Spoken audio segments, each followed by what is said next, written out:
semuanya, perkenalkan nama saya Delhan Handi Panjang dengan NIM 2423812024 dari kelas C semester 4 program studi pengelolaan hutan jurusan Kehutanan Politeknik Pertanian Negeri Kupang. Di sini saya akan mempresentasikan tentang penatagunaan kawasan hutan. Latar belakang.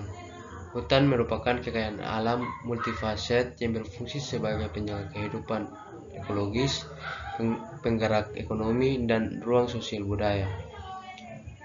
Berikut mandat konstitusi. Pengelolaan diatur melalui penatagunaan kawasan hutan untuk memastikan manfaat optimal dan berkelanjutan sesuai Undang-Undang Nomor 41 Tahun 1999. Tantangan dan pembangunan. Adanya kebutuhan mendesak untuk pembangunan non-kehutanan yang seringkali berbenturan dengan kelestarian hutan. Berikut keseimbangan ekosistem dan penatagunaan menjadi instrumen penting untuk menyeimbangkan kepentingan ekonomi nasional tanpa mengorbankan integritas ekosistem jangka panjang. Kedua, kepastian hukum diperlukan untuk perencanaan yang komprehensif seperti RPHJP di tingkat KPH untuk menjamin setiap jangka lahan dikelola berdasarkan data akurat dan hukum yang jelas. Berikut visi masa depan, menciptakan keseimbangan presisi antara membangun dan melindungi fungsi esensial bagi generasi mendatang. Yang berikut pendekatan utama penatagunaan. Pertama, pendekatan ekologis, mengutamakan kelestarian fungsi hidrologis, biodiversitas, dan regenerasi hutan melalui pembagian blok-blok ekosistem. Pendekatan ekonomis mendorong pemanfaatan kayu, non-kayu, dan jasa lingkungan secara berkelanjutan. Berikut pendekatan sosial, mengakui hak masyarakat melalui perhutanan sosial untuk meminimalkan konflik lahan atau tenurial.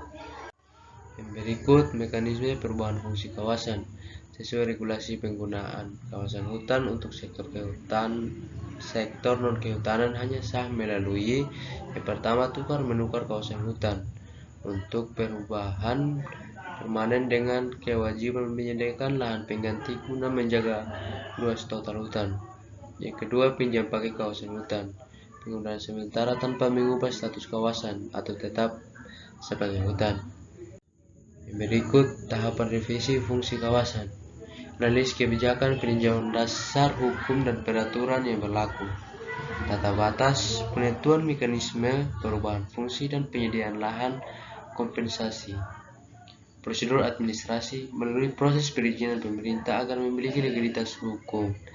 Yang berikut monitoring dan evaluasi, pengawasan berkala untuk memastikan pelaksanaan di lapangan sesuai izin dan melakukan rehabilitasi lingkungan. Yang berikut dampak alih fungsi kawasan hutan.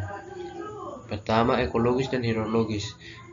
Pertama, gangguan tata air, risiko banjir atau kekeringan, ketidakseimbangan karbon atau emisi, dan risiko bencana geologis atau tanah longsor. Keberlanjutan. Kedua, keberlanjutan yaitu kehilangan biodiversitas secara permanen dan ancaman terhadap rantai makanan. Dan yang ketiga, sosial dan ekonomi, ketimpangan pendapat dan penurunan daya beli masyarakat tradisional karena hilangnya akses sumber daya. Yang berikut strategi perbaikan tata guna, penatagunaan hukum, melakukan audit investigatif lahan berbasis teknologi spesial dan menerapkan sanksi tegas atau denda atau pemulihan bagi aktivitas legal seperti sawit atau tambang tanpa izin. Kedua, moratorium, penggantian sementara izin baru di hutan produksi sementara proses audit berlangsung.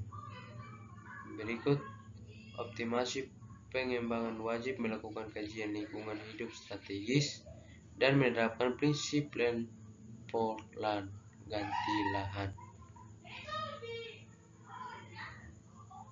Berikut mungkin hanya ini presentasi dari saya, mohon maaf jika ada kesalahan kata. Sekian dan terima kasih.